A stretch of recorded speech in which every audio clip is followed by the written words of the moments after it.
नमस्कार दोस्तों, मैं डॉक्टर केशव चंद्र राजहंस पुनः उपस्थित हूँ आपकी सेवा में एक उपयोगी जानकारी के साथ। दोस्तों, आज हम आए छत्तीसगढ़ के रायपुर जिला के तहसील तिल्दा के एक छोटे से गांव जोता में। यहाँ के एक फार्म हाउस अखिल फार्म हाउस में, जहाँ एक प्रगतिशील कृषक द्वारा करीब 25 एकड़ क्षेत्रफल में खीरे की खेती की जा रही है और 25 एकड़ क्षेत्रफल में लौकी की खेती की जा रही है।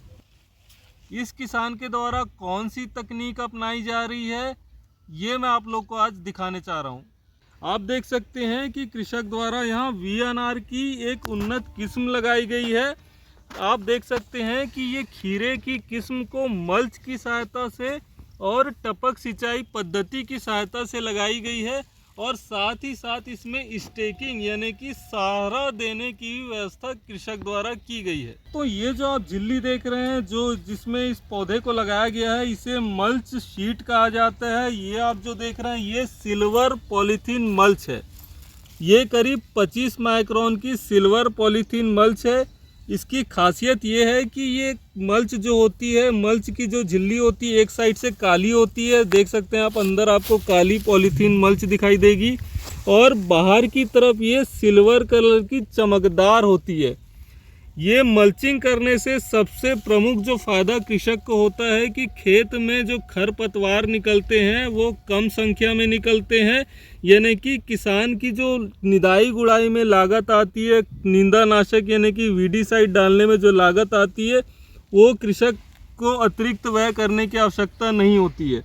इसके अलावा ये जो सिल्वर पॉलीथीन मल्च है, ये नमी का भी संरक्षण करता है, यानी कि यदि कृषक को अतिरिक्त सिंचाई करने की आवश्यकता नहीं है, इस पॉलीथीन मल्च के अंदर टपक सिंचाई पद्धति लगाई गई है जो सीधा पौधे के जड़ क्षेत्र में पानी को पहुंचा रहा है। इसलिए पौधों का विकास आप देख सकते हैं बहुत ही बेहतर तरीके से इस पॉलीथीन मल्च शीट में हो रही है।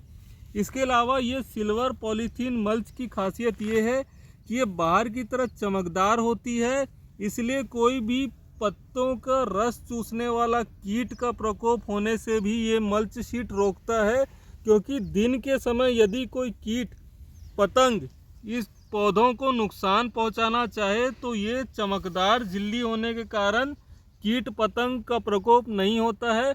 इसके अलावा ये जो सिल्वर पॉलीथीन मल्च है, इसकी खासियत ये है कि दिन के समय ये लाइट को रिफ्लेक्ट करती है और वो जो लाइट रिफ्लेक्ट होती है पौधों के सतह पर पड़ती है, जिसके कारण पौधों को अतिरिक्त लाइट मिलती है फोटोसिंथेसिस यानी कि प्रकाश संश्लेषण के लिए। मल्च की खासियत ये है कि ये 25 माइक्रोन वाली है। आप देख सकते हैं कि इससे पहले भी कृषक के द्वारा एक फसल इसमें ली जा चुकी है, यानी कि इस सिल्वर पॉलीथीन मल्च का उपयोग कृषक द्वारा दोबारा किया जा रहा है। यानी कि एक बार यदि सिल्वर पॉलीथीन मल्च को खेत में बिछा दी जाए तो इसमें आप कम से कम 2 फसल ले सकते हैं। तो जैसे ही ये पौधे 1 फीट बड़े हो जाएंगे, इस पौधों को स्टेकिंग की आवश्यकता होगी। इसलिए आप देख सकते हैं कृषक द्वारा पहले से ये बांस की बल्लियां स्टेकिंग के लिए लगा दी गई हैं। दोस्तों, आप देख सकते हैं कि पूरा का पूरा fertigation system drip irrigation system के साथ में इंस्टॉल किया गया है। देख सकते हैं कि ये फर्टिगेशन टैंक है। फर्टिगेशन के टैंक के साथ ये आप देख सकते हैं वेंचुरी यूनिट है। जो भी घुलनशील खाद है इसी टंकी में घोली जाती है।